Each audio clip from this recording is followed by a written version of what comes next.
My name is Declan Rose, and at the age of 13 I got the golden opportunity to read my life story, which explained why I was in care and the 7 homes I lived in. I was put in care because my mum and dad were always hot-headed, and my dad spent more time in the pub than my home, and it came to the attention of the council that me and my brother weren't safe to live in that house anymore. So they had a meeting with my mother and father, which ended up going to court, and it was decided in court that all parental control would be stripped away till age 18. I was moved to my very first home at age 5. Each of these 7 homes brought new experiences, some good, some bad. When I met Deborah Adams, that's when my life changed for the better. In the 4 years I lived with Deborah, I can honestly say she changed my life completely. It made me realise that the care system wasn't completely bad, and that there is light at the end of the tunnel.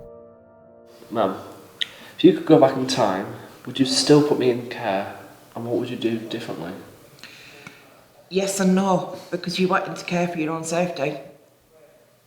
So for that reason, yes, but for another reason, no, because I've missed out on a hell of a lot. Yeah. Children are taken away from their families for all sorts of reasons. And very often at the time that it happens, people don't agree with what the authorities have decided. Yeah. And so that whole taking the child away from his family can seem very harsh, and obviously it's very traumatic. And in a lot of ways it would be nicer if there was more of a cushioning effect to that, if it could be done in stages, or perhaps more help could be offered to the family before the child is taken away, and then maybe the child wouldn't need to be taken away. Yeah. But that again needs funding, it needs money, it needs people to do that. What do you think life in care was like for me? Well, from what you've said, I think life was really hard for you actually, Declan. I think things like, moving house quite often and things like that was difficult for you. Learning rules of, new homes and stuff like that, it wasn't easy for you really. Yeah. So it was all change really, wasn't it? Yeah. Mum, do you think the care system was the best idea for me? At times, yeah. You were safer being in care than what you were with me at the time. Brett, yes. What are the positives and negatives of a care home?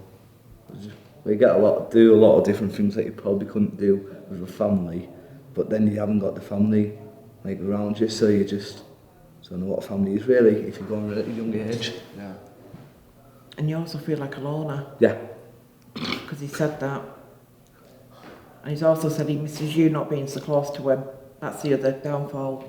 Do you have any positive memories of me and my brother in care? Yes, lots. Yeah, to say, your brother always used to look forward to you coming over, and I did too, because we just used to talk so much about science fiction and Doctor Who, didn't we? And your brother used to get a little bit jealous. He didn't always like that. So yeah, I do. Going out onto the beach and walking the dogs, and you two, when you used to come for a sleepover, and we had the bunk beds, and there used to be lots of shouting and screaming and all sorts of things going on in the middle of the night. And I always, I look back fondly of the times that you came over, and it just used to be fun. Do you think people have a stereotypical view of kids in care? Yeah, definitely. I think a lot of people who don't work with the children and the young people that are in the system, in my experience, often view them in a negative light. Yeah.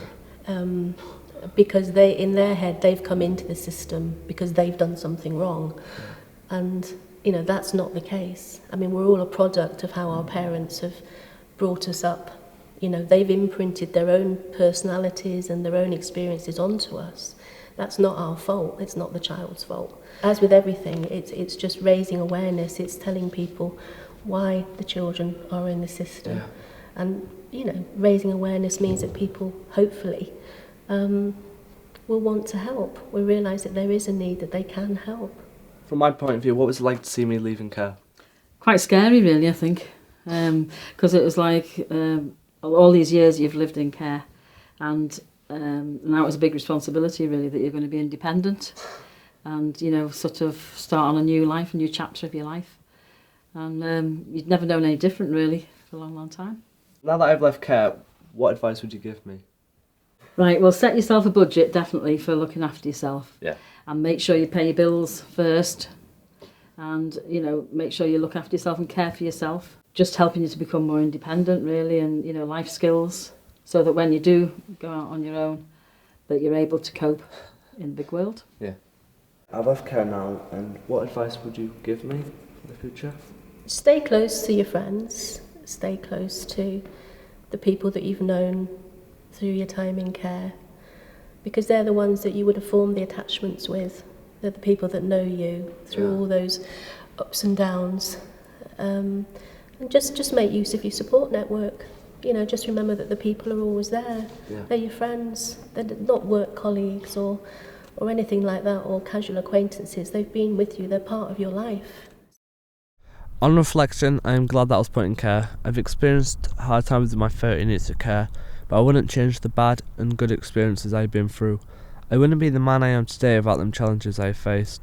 Our goal for making this documentary on life in care is to open people's eyes and show people what care is truly like from the perspective from someone who's been in care, and to stamp out any negative stereotypical views people have on kids in care and care workers.